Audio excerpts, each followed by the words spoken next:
പുതിയൊരു വീഡിയോയിലേക്ക് എല്ലാവർക്കും ഒരിക്കൽ കൂടെ സ്വാഗതം. അപ്പോൾ ഇന്നത്തെ ഒരു വീഡിയോ എന്ന് പറയുന്നത് നമ്മുടെ ഒരു ഡ്രോൺ അൺബോക്സ് ചെയ്യുവാണ്. DJIയുടെ ഏറ്റവും ഒരു ലേറ്റസ്റ്റ് ഡ്രോൺ എന്ന് പറയുന്ന DJI Mavic മിനിയാണ് നമ്മളിന്ന് അൺബോക്സ് ചെയ്യാൻ പോകുന്നത്. ഈ ഒരു ഡ്രോൺ തന്നെയാണ് നമ്മുടെ മല്ലു ട്രാവലർ ഷക്കീർ ബ്രോയുടെ കയ്യിലും ഉള്ളത്.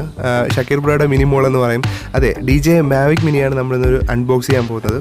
ഒരുപാട് പ്രത്യേകതകളുള്ള ഒരു ഡ്രോണാണ് DJIയുടെ Mavic മിനി എന്ന് പറയുന്ന ഈ ഒരു ഡ്രോൺ. കാരണം ഈ ഒരു ഡ്രോണിൻ്റെ വെയിറ്റ് എന്ന് പറയുന്നത് 249 ഗ്രാമിന് താഴെയാണ്. അതായത് ഈ ഒരു ഡ്രോൺ എന്ന് പറയുന്നത് നാനോ കാറ്റഗറി വിഭാഗത്തിൽ പെടുന്ന ഡ്രോണാണ്. അതായത് നമ്മുടെ ടോയ്സ്, RC ടോയ്സ് ആ ഒരു കാറ്റഗറി പെടുന്ന ഡ്രോണാണ്. അതുകൊണ്ട് തന്നെ ഈ ഒരു ഡ്രോൺ പറത്തുന്നതിന് നമുക്ക് ലൈസൻസ്, അതായത് പൈലറ്റ് ലൈസൻസിൻ്റെ ആവശ്യമില്ല. ഈ ഒരു ഡ്രോണിന് പൈലറ്റ് ലൈസൻസ് ആവശ്യമില്ലെങ്കിലും DCGIയുടെ മാനദണ്ഡങ്ങൾ അനുസരിച്ച് ഈ ഒരു ഡ്രോൺ ഉറപ്പായിട്ടും നിങ്ങൾ അവരുടെ സൈറ്റിൽ പോയിട്ട് എന്താ പറയുക, എൻലിസ്റ്റ് ചെയ്യേണ്ടി വരും.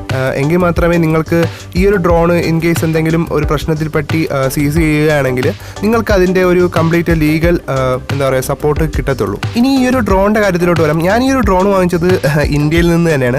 ആമസോൺ വെബ്സൈറ്റിൽ നിന്ന് തന്നെയാണ് ഞാൻ ഈ ഒരു ഡ്രോൺ വാങ്ങിച്ചത്. നിങ്ങൾ ആദ്യം ആ ഒരു ബോക്സൊക്കെ കണ്ടു കാണുമല്ലോ. അപ്പോൾ ഈ ഒരു ഡ്രോണ് ഇന്ത്യയിൽ നിന്ന് വാങ്ങിച്ചപ്പോൾ എനിക്ക് കിട്ടുന്ന അഡ്വാൻറ്റേജ് എന്താണെന്ന് വെച്ച് കഴിഞ്ഞാൽ എനിക്കിവിടെ ഉള്ള ഒരു വാറണ്ടി, എനിക്ക് DJIയുടെ സപ്പോർട്ട് എനിക്ക് കിട്ടുന്നുണ്ട്. അതുപോലെ തന്നെ ഈ ഒരു DJIയുടെ ഡ്രോൺ ഞാൻ മേടിച്ച പ്രൈസ് എന്ന് പറയുന്നത് 29,999, അതായത് 30,000 രൂപയാണ്. ഇതിൻ്റെ കോംബോ വെർഷന് ഏകദേശം 38,999 ആയിരുന്നു പ്രൈസ് ഉണ്ടായിരുന്നത്. പക്ഷേ അത്രത്തോളം കാശ് എൻ്റെ കയ്യിൽ ഇല്ലാത്തത് കൊണ്ടാണ് ഞാൻ ഈ ഒരു സ്റ്റാൻഡേർഡ് വെർഷനിലോട്ട് മാറിയത്. ഈ ഒരു സ്റ്റാൻഡേർഡ് പാക്കേജിൻ്റെ MRP വരുന്നത് 32,999 ആണ്. അതായത് ഈ ഒരു പ്രൈസിൽ കൂടുതൽ ഇന്ത്യയിൽ ഈ ഒരു പ്രോഡക്റ്റ് മേടിച്ചു കഴിഞ്ഞാൽ നഷ്ടമാണ്. കാരണം എന്ന് പറയുന്നത് DJIയുടെ ഒഫീഷ്യൽ പ്രൈസിങ് ആണിത്. ഞാൻ വാങ്ങിച്ചത് ആമസോണിലെ ഒഫീഷ്യൽ ആയിട്ടുള്ള ഒരു സെല്ലറിൻ്റെ കയ്യിൽ നിന്നാണ്. അതുകൊണ്ട് തന്നെ ഈ ഒരു സാധനം വാറൻറ്റിയോടെ എനിക്ക് കിട്ടുന്നുമുണ്ട്. സാധാരണ മറ്റുള്ള സെല്ലേഴ്സ് ഈ ഒരു ഡ്രോൺ ലിസ്റ്റ് ചെയ്തിട്ടുണ്ട്. അത് 75,000 ആ ഒരു ബഡ്ജറ്റിനൊക്കെയാണ് ഈ ഒരു ഡ്രോൺ ലിസ്റ്റ് ചെയ്തിരിക്കുന്നത്. ഒരിക്കലും അത്രയും രൂപ ഇന്ത്യയിൽ നിന്ന് ഈ ഒരു ഡ്രോൺ വാങ്ങുമ്പോൾ കൊടുക്കേണ്ടതില്ല. അതുപോലെ തന്നെ ഇതിൻ്റെ മറ്റേ കോംബോ വെർഷനിൽ വരുന്ന MRP എന്ന് പറയുന്നത് ഏകദേശം 42,000 രൂപയോളമാണ്. അതിന് 38,000 രൂപയ്ക്ക് നിങ്ങൾക്ക് ഇന്ത്യയിൽ ലഭിക്കുന്നുണ്ട്. പക്ഷേ ഇപ്പോൾ സ്റ്റോക്ക് കുറവായതുകൊണ്ട് തന്നെ പലപ്പോഴും അത് ഔട്ട് ഓഫ് സ്റ്റോക്ക് ആവാറാണ് പതിവ്. എന്തായാലും ഞാൻ വാങ്ങിച്ച പ്രോഡക്റ്റിൻ്റെ ലിങ്ക് ഞാൻ താഴെ ഡിസ്ക്രിപ്ഷൻ ബോക്സിൽ കൊടുത്തിരിക്കാം. ചിലപ്പോൾ നിങ്ങൾ കയറി നോക്കുമ്പോൾ ചിലപ്പോൾ സ്റ്റോക്ക് ഉണ്ടാവും, ചിലപ്പോൾ ഉണ്ടാവാൻ സാധ്യതയില്ല. അപ്പോൾ ഇതൊരു ജസ്റ്റ് ഒരു അൺബോക്സിങ് വീഡിയോ മാത്രമാണ് കേട്ടോ, ഈ ഒരു റിവ്യൂ വീഡിയോ ഒന്നും അല്ല. കാരണം റിവ്യൂ ഇടണമെങ്കിൽ നമ്മൾ ഈ ഒരു സാധനത്തിനെ അത്യാവശ്യം നല്ലതുപോലെ ഉപയോഗിച്ച് അതിൻ്റെ ഗുണങ്ങളും ദോഷങ്ങളും എല്ലാം അറിഞ്ഞിട്ട് വേണം നമുക്ക് റിവ്യൂ ചെയ്യാൻ പറ്റുള്ളൂ. അപ്പോൾ ഈ ഒരു വീഡിയോ എന്ന് പറയുന്നത് അതൊരു പക്ക എൻ്റെ ഒരു എന്താ പറയുക, ഒരു അൺബോക്സിങ് വീഡിയോ ആണ്. നമുക്ക് ഇതിനകത്ത് ഡ്രോണിന് പുറമെ എന്തൊക്കെ കിട്ടുമെന്ന് നോക്കാം. അപ്പോൾ ഈ ഒരു ഡ്രോൺ എന്ന് പറയുന്നത് ഞാൻ നേരത്തെ പറഞ്ഞതുപോലെ സ്റ്റാൻഡേർഡ് പാക്കേജാണ്. ഇതിനകത്ത് ഒരു ഡ്രോണും അതുപോലെ തന്നെ അതിൻ്റെ റിമോട്ട് കൺട്രോളറും പിന്നെ കുറച്ച് അക്സസറീസും മാത്രമാണ് വരുന്നത്. ഇതിൻ്റെ കോംബോ വെർഷനുണ്ട്, ഫ്ലൈമോർ കോംബോ വെർഷനുണ്ട്. നിങ്ങൾക്ക് പറ്റുമെങ്കിൽ ഉറപ്പായിട്ടും നിങ്ങൾ ഫ്ലൈമോർ കോംബോ തന്നെ എടുക്കാൻ ശ്രമിക്കുക. കാരണം എന്ന് വെച്ച് കഴിഞ്ഞാൽ നിങ്ങൾക്ക് അത്രയും പോകാൻ പറ്റുമെങ്കിൽ വളരെ എന്താ പറയുക ലാഭമാണ് ഫ്ലൈമോർ കോംബോ. കാരണം അതിനകത്ത് എക്സ്ട്രാ ഒരു 2 ബാറ്ററീസ്, അപ്പോൾ ടോട്ടൽ 3 ബാറ്ററീസ് അതിനകത്ത് വരുന്നുണ്ട്. അതുപോലെ തന്നെ പ്രോപ്പലർ ഗാർഡ്, ഇതിൻ്റെ ബോക്സ്, അതുപോലത്തെ കാര്യങ്ങളൊക്കെ വരുന്നുണ്ട്. കാരണം എനിക്കത് വാങ്ങണമെന്ന് നല്ല ആഗ്രഹം ഉണ്ടായിരുന്നു. പക്ഷേ ഞാൻ ഫോൺ വാങ്ങാൻ വെച്ചിരുന്ന പൈസയാണ് എടുത്ത് മറിച്ച് ഇപ്പോൾ ഡ്രോൺ മേടിച്ചത്. അപ്പോൾ അതുകൊണ്ട് തന്നെ അതിൻ്റെ കുറച്ച് ബുദ്ധിമുട്ടുകൾ ഉണ്ടായിരുന്നു.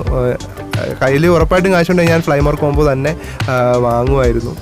അപ്പോൾ ഞാൻ വാങ്ങിച്ച ഈ ഒരു സ്റ്റാൻഡേർഡ് പാക്കേജിൽ നമ്മുടെ ഈ ഒരു കുഞ്ഞൻ മാവിക് മിനി ഡ്രോണും അതുപോലെ തന്നെ അതിൻ്റെ ഒരു കൺട്രോളറും മാത്രമാണ് വരുന്നത്. പിന്നെ 2-3 പ്രോപ്പല്ലറും അതുപോലെ തന്നെ കുറച്ച് സ്ക്രൂവും കാര്യങ്ങളും കുറച്ച് കേബിൾസും കാര്യങ്ങളൊക്കെയാണ് വരുന്നത്. അത് ഞാൻ വഴിയെ വരാം.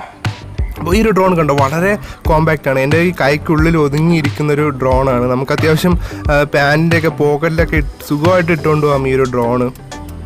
വളരെ വെയിറ്റ് കുറവാണ്. പക്ഷേ അതിൻ്റെ തന്നെ അതിന് കുറച്ച് ദോഷങ്ങളുണ്ട് കേട്ടോ. കാരണം എന്ന് വെച്ച് കഴിഞ്ഞാൽ അത്യാവശ്യം ഒരു നല്ല കാറ്റൊക്കെ ഉള്ള സമയം നമുക്കൊരു ഡ്രോൺ പറത്താൻ പറ്റത്തില്ല. ഈ ഒരു ഡ്രോണ് എന്താ പറയുക, ഡ്രിഫ്റ്റ് ചെയ്ത് പോകാൻ സാധ്യതയുണ്ട്. നമ്മുടെ റേഞ്ചിൽ നിന്നും തെന്നിപ്പോകാൻ സാധ്യതയുണ്ട്. നമ്മളിപ്പോൾ ഇതിനകത്ത് റിട്ടേൺ ടു ഹോം എന്ന് പറയുന്ന ഓപ്ഷൻ ഉണ്ടെങ്കിൽ പോലും ഈ ഒരു ഡ്രോൺ നമ്മുടെ അടുത്തെത്താൻ ചാൻസസ് വളരെ കുറവായിരിക്കും നല്ലൊരു കാറ്റുള്ള സമയം. അതുകൊണ്ട് തന്നെ ഈ ഡ്രോൺ നല്ല കാറ്റുള്ള സമയമൊന്നും പറത്താതിരിക്കുക. അപ്പോൾ ഈ ഒരു ബോക്സ് ഞാൻ നേരത്തെ പറഞ്ഞതുപോലെ ഈ ഒരു ഡ്രോണിനും അതുപോലെ തന്നെ ഇതിൻ്റെ കൺട്രോളറിനും പുറമെ കുറച്ച് ചെറിയ അക്സസറീസ് നമുക്ക് കിട്ടുന്നുണ്ട്. നമുക്ക് ഈ ഒരു ഡ്രോണ് ചാർജ് ചെയ്യാനും അതുപോലെ തന്നെ ഡാറ്റ ട്രാൻസ്ഫർ ചെയ്യാനുള്ളൊരു കേബിൾ നമുക്ക് കിട്ടുന്നുണ്ട്. ഒരു മൈക്രോ USB കേബിളാണ്. അതുപോലെ തന്നെ നമ്മുടെ ഫോണും അതുപോലെ തന്നെ ഈ ഒരു കൺട്രോളറുമായിട്ട് ലിങ്ക് ചെയ്യേണ്ട 3 കേബിൾ, അതായത് Type-C type C type B, അതായത് നമ്മുടെ മൈക്രോ USB അതിനകത്തോട്ട് കണക്ട് ചെയ്യുന്ന, അതുപോലെ തന്നെ ആപ്പിളിൻ്റെ കേബിൾ, അതുപോലെ തന്നെ നമ്മുടെ സാധാരണ ഫോണുകളിലെ മൈക്രോ USB കേബിൾ, ഇങ്ങനെ 3 തരത്തിലുള്ള കേബിൾ നമുക്ക് കിട്ടുന്നുണ്ട്. അത് നമ്മുടെ ഫോണിൻ്റെ പോർട്ട് അനുസരിച്ചിട്ട് നമുക്കത് ഇഷ്ടമുള്ള കേബിൾ നമുക്ക് യൂസ് ചെയ്യാൻ പറ്റും. അതുകൂടാതെ നമ്മുടെ കൺട്രോളർ മൂവ് ചെയ്യാനുള്ള ജോയ്സ്റ്റിക്കിൻ്റെ ഒരു പേര് നമുക്ക് ഈ ഒരു ഡ്രോണിൻ്റെ കൂടെ വരുന്നുണ്ട്. അതുകൂടാതെ തന്നെ നമുക്ക് ഈ ഒരു ഡ്രോണിനെ മുകളിലോട്ട് ചലിപ്പിക്കാൻ ആവശ്യമായിട്ടുള്ള പ്രൊപ്പല്ലേഴ്സ്, അതായത് നമ്മുടെ ഇതിൻ്റെ വിങ്സ് എന്ന് പറയും, ആ ഒരു വിങ്സിൻ്റെ ഒരു 2-3 സെറ്റ് നമുക്ക് ഈ ഒരു ബോക്സിൽ കൂടെ ലഭിക്കുന്നുണ്ട്. അപ്പോൾ ഇത്രയൊക്കെയാണ് നമ്മുടെ സ്റ്റാൻഡേർഡ് പാക്കേജ് ലഭിക്കുന്നത്. ഇതേ സമയം നിങ്ങൾക്ക് ഇതിൻ്റെ ഫ്ലൈമോർ കോംബോയിൽ 2 ബാറ്ററി എക്സ്ട്രാ ലഭിക്കുന്നുണ്ട്. അപ്പം എൻ്റെ കയ്യിൽ ഈ ഒരു ഡ്രോണിൽ 1 ബാറ്ററി ഓൾറെഡി ഉണ്ട്. അപ്പോൾ ഫ്ലൈമോർ കോംബോയിൽ നിങ്ങൾക്ക് എക്സ്ട്രാ 2 ബാറ്ററി കിട്ടും. അപ്പോൾ ടോട്ടൽ 3 ബാറ്ററി. അതുപോലെ തന്നെ നിങ്ങൾക്ക് ഒരു പ്രൊപ്പല്ലർ ഗാർഡ്, അതായത് നിങ്ങൾ ഈ ഒരു ഡ്രോൺ പറത്തുന്നെങ്കിൽ ആദ്യമായിട്ടാണെങ്കിൽ നിങ്ങൾക്ക് ഈ ഒരു പ്രൊപ്പല്ലർ കാർഡ് വെച്ച് നിങ്ങൾക്ക് പറത്താം. കാരണം ഇൻ കേസ് എന്തെങ്കിലും ഒരു ക്രാഷ് ഉണ്ടായാലും നമ്മുടെ ഡ്രോണിനൊന്നും സംഭവിക്കില്ല. അതുപോലെ തന്നെ നിങ്ങൾക്ക് ഒരു നല്ലൊരു ക്യാരിയിങ് കേസ് നിങ്ങൾക്ക് കിട്ടുന്നുണ്ട്. ഇതൊന്നും ഈ ഒരു ബോക്സിലില്ല. അപ്പോൾ ഫ്ലൈമോർ കോംബോ തന്നെ വാങ്ങാൻ ശ്രമിക്കുക, അതുപോലെ തന്നെ ശ്രദ്ധിക്കുക. അപ്പോൾ ഞാൻ ഈ ഒരു ഡ്രോൺ വാങ്ങിച്ചതിൻ്റെ മെയിൻ ഉദ്ദേശം എന്ന് പറയുന്നത്, നമുക്ക് സ്വന്തമായിട്ടൊരു ട്രാവൽ ചാനലുണ്ട്. അപ്പോൾ മല്ലു നൊമേഡ് എന്നാണ് ആ ഒരു ചാനലിൻ്റെ പേര്. അപ്പോൾ നിങ്ങൾ ഒന്ന് കയറി അതൊന്ന് സപ്പോർട്ട് ചെയ്യുക. അപ്പോൾ ആ ചാനലിൻ്റെ ലിങ്ക് ഞാൻ ഈ ഡിസ്ക്രിപ്ഷൻ ബോക്സിലുണ്ട് ഇടുന്നുണ്ട്. അപ്പോൾ കിടിലൻ നല്ല നല്ല വീഡിയോസ് ഞാൻ ഉറപ്പായിട്ടും അപ്ലോഡ് ചെയ്യാൻ ഉറപ്പായിട്ടും ശ്രമിക്കും. അപ്പോൾ നിങ്ങളൊന്ന് സപ്പോർട്ട് ചെയ്യുക. ഇനി ഈ ഒരു ഡ്രോണിൻ്റെ ഉപയോഗ രീതിയും അതുപോലെ തന്നെ ഈ ഒരു ഡ്രോണിൻ്റെ ഒരു നല്ലൊരു റിവ്യൂമായിട്ട് ഞാൻ ഈ അടുത്ത വീഡിയോയിൽ ഉറപ്പായിട്ടും വരുന്നതാണ്. അപ്പോൾ എന്തായാലും ഈ ഒരു ഡ്രോണ് പറത്താതെ വിടുന്ന ശരിയല്ല. ഞാൻ ഈ ഒരു ഡ്രോണിൻ്റെ കുറച്ച് ഫുട്ടേജ് ഞാൻ ഈ ഒരു വീഡിയോയുടെ അവസാനം ചെയ്തിട്ടുണ്ട്. അതുപോലെ തന്നെ നിങ്ങൾക്ക് ഞാൻ താഴെ കൊടുത്തിരിക്കുന്ന ഡിസ്ക്രിപ്ഷൻ ബോക്സിൽ ഞാൻ എൻ്റെ ഒരു ട്രാവൽ ചാനലിൻ്റെ ഒരു ലിങ്ക് ഞാൻ കൊടുത്തിട്ടുണ്ട്. ദയവായിട്ടൊന്ന് സബ്സ്ക്രൈബ് ചെയ്യുക, ചാനലൊന്ന് സപ്പോർട്ട് ചെയ്യുക. അപ്പോൾ അടുത്ത വീഡിയോ കാണുന്നവരേക്കും ഗുഡ് ബൈ.